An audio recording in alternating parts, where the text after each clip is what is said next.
Hey guys, welcome to the Liberal Hive Mind, a channel solely focused on exposing the abundant hypocrisy of the left. Kind of a weird thing going on right now. I think Democrats are suffering an identity crisis. The Trumpian message is, we're all Americans, who cares? We just want to be badass, independent, and pay low tax. Join us if you want to join us. Whereas the left-wing election approach is slightly different. It's compartmentalizing every group into its specific category and playing this weird state transaction politics with different groups or coalition of groups in an effort to win at large strategically. In other words, Democrats promise free shit to particular groups of people, they form allegiances and then get put into positions of power. But see, when you do that, you run a risk. You simply can't please everybody. And if you're trying to be at a million places at once, pleasing all these different groups, well, eventually you're gonna get caught with your pants down. Like Hillary Clinton back in 2016, getting caught saying one thing to her banker friends and a completely different thing to the voters on the campaign trail. Well, that's exactly what's happening with these Democrats. They've been the party of the wealthy elite. You see it in the crosstabs. You see it in the major cities. The billionaire class has been in the pocket of the DNC, especially tech billionaires. But how do you maintain that kind of relationship with some of the most influential business people in the country when you're also trying to appeal to young radicals who essentially want to eradicate billionaires and put their heads on a freaking pike? Democrats are getting caught in so many hypocrisies, and it's having an impact. They're of course coping about it, but Silicon Valley investors, big-time tech people, are jumping ship here, and they're even coming in to set the record straight as the media tried to downplay the whole thing. Let me show you guys exactly what's going on. We got some stuff to get into, so let's roll the tape. Alright folks, so we know that Silicon Valley billionaires are grouping up in fundraising for Trump. I think the number that came out of San Francisco was over $12 million raised in a single night. Obviously, the significance of that event sent shockwaves through the media sphere. Everybody's been talking about it, and let's just say the Biden campaign and leftoids in the media didn't exactly take it well, and so what was the first thing that they did? Attempt to downplay and discredit the whole thing. They brought on their favorite billionaire-connected talking head, Andrew Sorkin, who came to promote the regime narrative.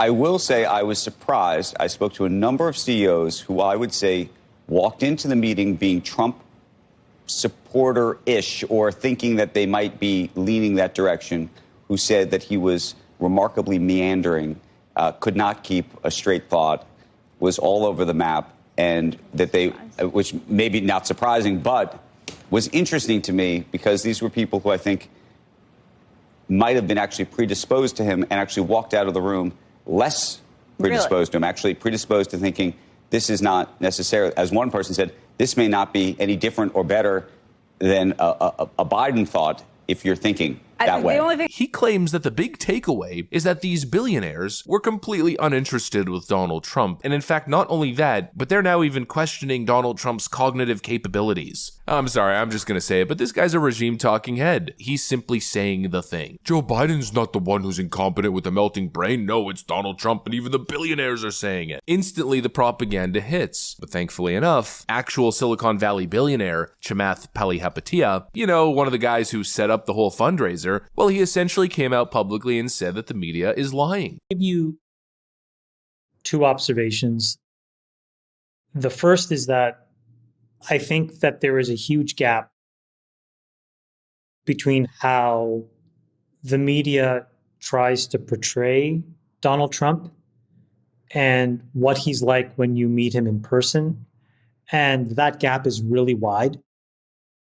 And so I would say specifically to Democrats and independents, you really do need to sit in the room and feel what it's like. David is right. He is charismatic. He's intellectually sharp and he's funny. And when you put that together, he can engage an audience for a long time and be totally extemporaneous. The other thing I would say that he is very polite and he's kind in a way that was disarming and was not what I expected. And so I felt that I had misjudged him many years in the past. And so I was very glad that I had an opportunity to sit beside him and to actually interact with him one-on-one. It was really, really engaging. Low regulation, low taxation. And so when you put that together, it does stand very much in contrast with what the alternative is. And so I think that both of those things are a reason why, even if you aren't willing to vote for him, I would encourage everybody to experience what it's like to hear him. Unbelievable. And they wonder why we call it the DNC media. The actual takeaway from California tech investors was that Donald Trump was charismatic, intellectually sharp, funny, and they felt as though he's been misjudged over the past years. Quite a different takeaway, huh? Absolute freaking scoundrels, such incredible liars. They want so badly to pretend as if it isn't happening. They do the same thing with the black vote. Denial, denial, denial. But the reality is Democrats are losing some of their biggest allies. They've essentially absorbed the far left radical wing of their party, mainstreamed some of the most insane ideology and policy, and now people are simply getting the hell out of Dodge. And the alternative is Donald Trump, who, coincidentally enough, seems to be battling his way back into people's hearts. From damned and nearly exiled to revered, accepted, and forgiven. The billionaires are starting to like Trump. I don't exactly know why he this is a good question. I mean, you know, I have had some conversations with him, and he does call me out of the blue for no reason. I don't know why, but he does. And it's like he's very nice when he calls, and and I think he actually, a lot of his friends now have Teslas, and they will love it, and he's a huge fan of the Cybertruck. So I think those may be contributing factors. You know? You a fan of Elon Musk? I think Elon might be good for this question. He's a terrific. You know, I looked at the ship that went up, the spaceship, and I never saw this before. I saw this is, you know, like 2 years ago. I see the motors coming down, the engines coming down, no wings, no anything. And I say, what is going on? Yeah. And nobody ever saw that before. And if you didn't have him, you probably wouldn't be seeing it, you know. And I called him, I said, what's that? He says, well, we want to be able to reuse the engines. I said, they don't have wings, they don't have anything, and they're landing on a platform in the middle of the ocean. I said, how cool is that? I thought I saw it all, but that was, no, he's a spectacular guy. Could you see yourself voting for President Biden? If it's a Biden-Trump election, for example?